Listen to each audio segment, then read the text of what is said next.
Good morning. My name is Mark Gintz, and this is my presentation on the 1999 film Fight Club, as well as the subgenre that it falls under, which is going to be urban Gothic. Um, so, some objectives for this presentation. After watching this presentation, you should have a general understanding of what urban Gothic is, as well as kind of just a general um, knowledge of just the story of the film as well. Also, you should be able to understand and explain the commentary in the film, like its themes and just what it's generally trying to say through the story. Also, how it fits into the genre of Gothic, specifically urban Gothic, and kind of the Gothic elements in the movie.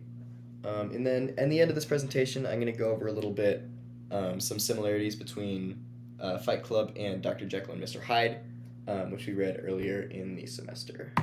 Um, so I'm just going to go over super quickly this subgenre. It was part of the module that we had for the Gothic subgenre, so I'm just going to cover this super briefly. With the name, obviously, our predominant definition of urban Gothic is going to be taking place in urban locations. Densely packed cities, like Dr. Jekyll and Hyde. Dr. Jekyll and Mr. Hyde takes place in London, which is a very, dense, populated city. Also, we have a lot of settings at nighttime. Most of the stories that take place in this subgenre mostly take place at night, or in very, very dark locations. And then this third one is in most of Gothic literature in general, but also specifically urban Gothic, is that it just speaks to current day anxieties, fears, situations, stuff like that. Some examples of urban Gothic we read earlier in the semester. We have Dr. Jekyll and Mr. Hyde. Dracula is also urban Gothic. Excuse me.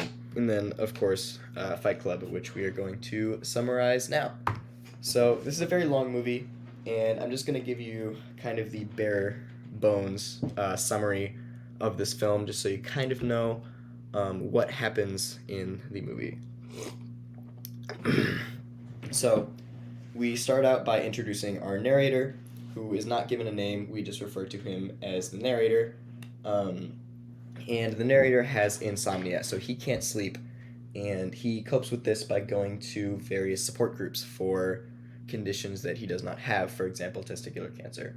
So he goes to these support groups to help him sleep, and that's kind of his problem at the beginning of this film.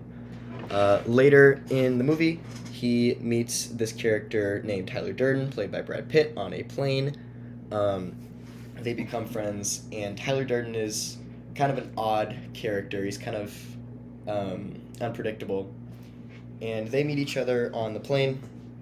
Tyler Durden gives the narrator his phone number, and then the narrator comes home and finds that his apartment has exploded.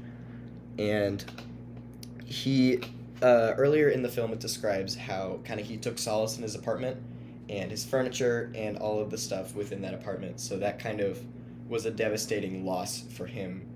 And after making this discovery, he calls Tyler Durden, and they meet up because he just didn't know what else to do. So they meet each other, they get dinner, and then afterwards, Tyler Durden tells the narrator to hit him. And he's like, why would I do that? This is super confusing. But he says, just do it. So he hits him, and then they get in a fight. And they realize that this made them feel better. Tyler Durden was like, yeah, like he found kind of release in that fight. So they continue doing this, and eventually this ends up starting a club. Excuse me. The titular club of the film, Fight Club. And that's kind of what starts this part of the movie. So Fight Club continues to grow. It gets, larger following, and this club just meets together, and they fight each other, and they find release in this kind of violent act. So as the movie progresses, Fight Club gets larger, and it kind of starts to organize. And Tyler Durden is kind of the mastermind behind all of this organization. And the narrator, we're gonna go into part two, um, is not for all of the organization because they start planning violent acts on a wider scale. And the whole purpose behind kind of the organization of Fight Club was to essentially, in short terms, just bring down society. Like he said, we're a generation of men raised by women, and we aren't able to kind of live the way that we want to.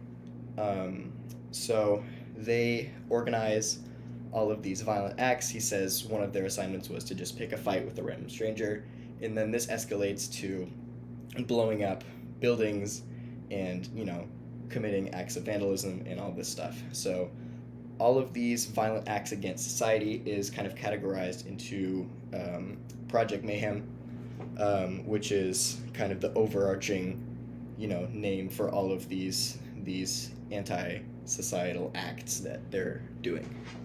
So nearing the end of the movie, the narrator makes the discovery that him and Tyler Durden are actually the same person. So he makes this discovery, and he's, obviously this kind of blows him away, and he's super confused, and they have a fight.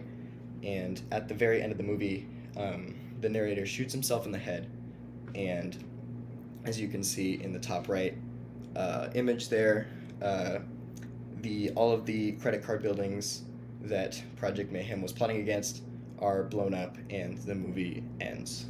So that's kind of the general. I know there's a lot that I'm skipping over because it's very long, and I don't have that long for this presentation, but that's kind of the general sequence of events in Fight Club.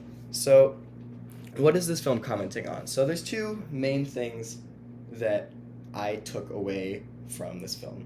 The number one that's talked about quite frequently is toxic masculinity, that we just have this group of men just fighting each other for the sake of violence and for the sake of they want to do it, right?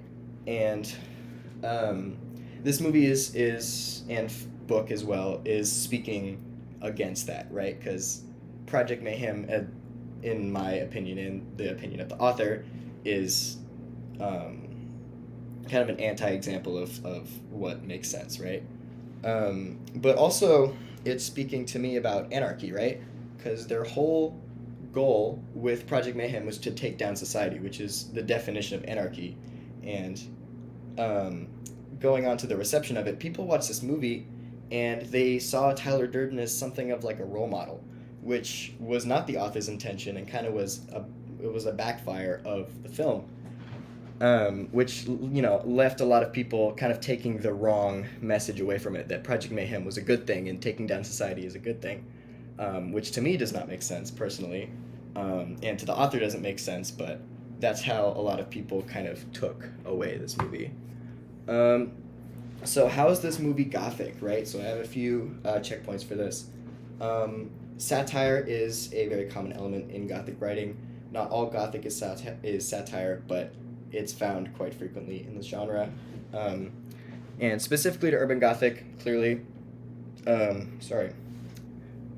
the film takes place in an unnamed U.S. city, so it's a very urban area, which is what makes it a work of urban Gothic.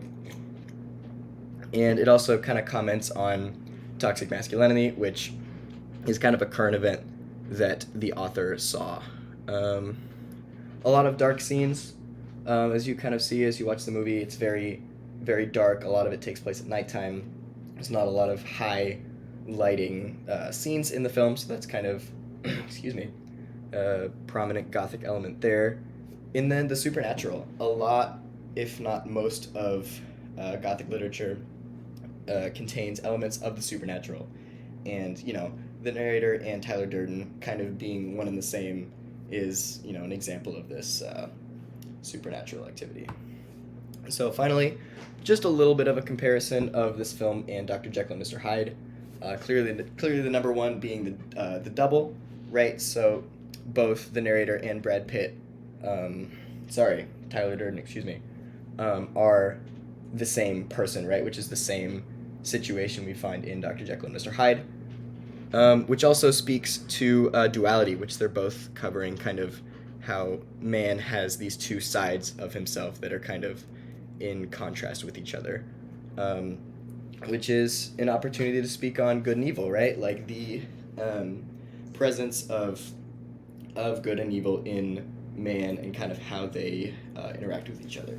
So I have my references listed here if you want to go ahead and read those.